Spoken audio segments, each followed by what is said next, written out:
Controlled articular rotations comes from Dr. Andrea Ospina's FRC, Functional Range Conditioning Camp. It is an essential part of your warm-up and something that I encourage you to do every day to maintain optimal joint health. I use the analogy of the Tin Man in The Wizard of Oz when I explain controlled articular rotations, where they're always having to grease up his joints. When we do our controlled articular rotations or short form CARs, CARs is doing exactly that. We're greasing up the joints. The C stands for control, so you want to do these exercises nice and slow. The A stands for articulation, which is just any major joint. My elbows in articulation, my shoulders in articulation, my knees, my hips are all articulations. And finally, we have rotation. So what we're doing with our CARs is we're going to take every major joint and we're going to control and rotate that joint in the largest range of motion. For our ankle controlled articular rotations, we're going to start by dropping and plantar flexing our ankle as much as possible.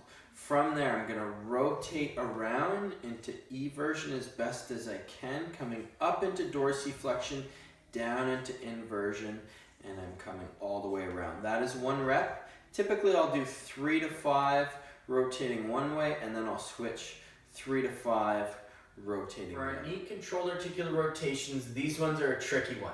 They kind of look a little bit like a dance move. When you do them, you want to start feet shoulder width apart, and then I'm going to rotate anywhere from 90 to 180 degrees around to give a slight stretch in that knee. When I get clients to do this for the first time, I always caution them to go slow. If you have any type of ACL or meniscal tears, I suggest that you skip this part of the CARs. And when you're doing it, the biggest thing to remember is you always want to keep that knee placed right over top of your foot. So as I rotate around, I don't want to come out like so. I want to give a stretch to that knee. So I'm going to rotate, keeping it over top of the foot, and then I come back. That's 1 rep. 2, again, rule of thumb, 3 to 5 on one side, and then I'm going to switch and rotate out. People always get confused with this one, and the mistake they make is they rotate forward.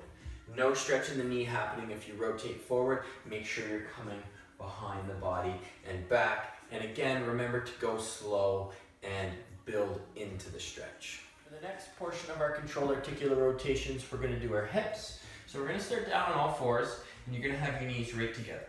From here, I'm going to take my knee, I'm going to work my right hip, I'm bringing that knee into my elbow as much as I can, out, up as high as I can, and around for a full rotation.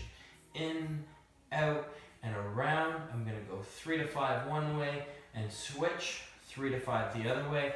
The big mistake we see here with this exercise is people compensating through their lower back. So what I don't want to see as you're doing this is a big rotation where you're leaning out to the side. Just stay stable, keep your arms straight the entire time, and use whatever range of motion. For the next controlled articular rotation, we're going to do our spine. With our spine, this is an exercise you see in yoga a lot of the times. It's called a cat-cow or a cat-camel, where you're going up in flexion and down into extension. The mistake a lot of people make with their cat-cow is they just move through the spinal segments they're used to moving through. Our spine is a bunch of vertebrae stacked on top of each other, and what we're going to do with our cat-cow or our cat-camel is we're going to try and open up each vertebrae as best as we can. So from here, I'm down on all fours. I'm going to have my knees shoulder width apart this time, and I'm going to start by tilting my hips, working the lower back into the mid back, and then the upper back and neck. I'm going to hold the stretch for a second, and then again, starting at my hips, tilting downward into my mid back, shoulder blades squeeze together, head comes up. That's 1 full rep. And I'm going to start for rep number 2, rotating all the way up, getting a good stretch, and then coming all the way back down, starting at the hips, mid back, and upper back. The next articulation we're going to hit with our CARs is the scapula. This is probably my favorite of all the CARs exercises, and you'll see me doing this on a daily basis at least 10 times a day for multiple reps. What I'm going to do is I'm going to shrug the shoulders up, I'm going to pull them back and down, trying to tuck my shoulder blades into my back pocket. As I depress my shoulders, bring them down, I'm going to internally rotate them forward, and I'm coming back up. First 5 nice, slow controlled reps. I'll show you from a side angle view. I want to pretend that I have a little dot on my shoulder and I'm trying to draw as big a circle as possible, starting with that shrug, pulling up and back and coming all the way down like so, and then finally from a back view, same thing. Shrug, tuck into the back pockets, around. For glenohumeral cars, pay attention because these ones are a little bit tricky. We're going to start with our thumb up as our point of reference. I'm going to keep that thumb up, bringing my hand out in front. I'm going to bring my shoulder all the way up and reach a sticking point at the top of my shoulder flexion. From here, I'm going to open the palm out, keeping my thumb high. And then as I stretch through the chest here, I'm going to try and bring that hand as close to my body as possible. So I'm coming down and in and restarting. I'll show you another rep nice and slow. Open the palm, bring the hand in. From a side angle view, same thing. Thumb is up, reach the sticking point, arm comes out, bringing it in and coming all the way back down. 3 to 5 reps on one side, 3 to 5 reps. Last articular rotation is going to be our neck.